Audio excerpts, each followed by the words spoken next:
You know that there's been some, soul searching in the Republican Party to diagnose the losses and then to try to prevent them.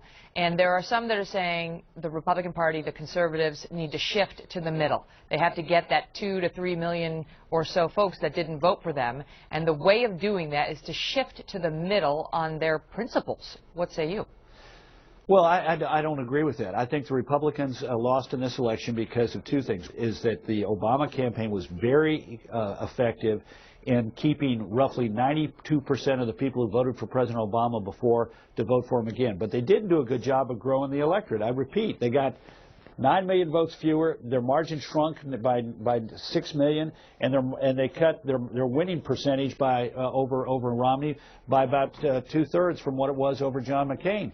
And both parties have challenges. The Democrats, the only group that they got more votes this time around than they got 4 years ago, were among Latinos. About 700,000 more Latinos voted Democratic this year than before. But the president has a real, he succeeded by suppressing the vote, by saying to people, you may not like who I am, and I know you can't bring yourself to vote for me, but I'm going to paint this other guy as simply a rich guy who only cares about himself. 53% in the exit polls said that on Election Day that Mitt Romney's policies would only help the rich, and they voted for Obama by a 9-to-1 margin.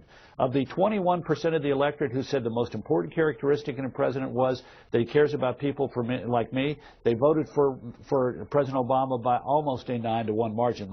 They effectively denigrated Mitt Romney's character, business acumen, business experience. But what do you do about that? Because I made him unworthy. The successor to President Obama, the Democrat Party, is not likely to take it any easier on his or her next Republican opponent. Well, the answer is, don't have the attitude that if you're responding, you're losing. In politics, sometimes you've got to respond. And remember, the second thing is tactically, President Obama outspent Mitt Romney on television by $154 million. That's a lot of weighted television. We also saw this in the Senate races. If you take the 2 Republican self-funders out, Democrat candidates for the Senate raised $60 million more than their Republican opponents, and the Democratic Senatorial Campaign Committee outraised its Republican competitor by $20 million. This shows that money does matter in politics.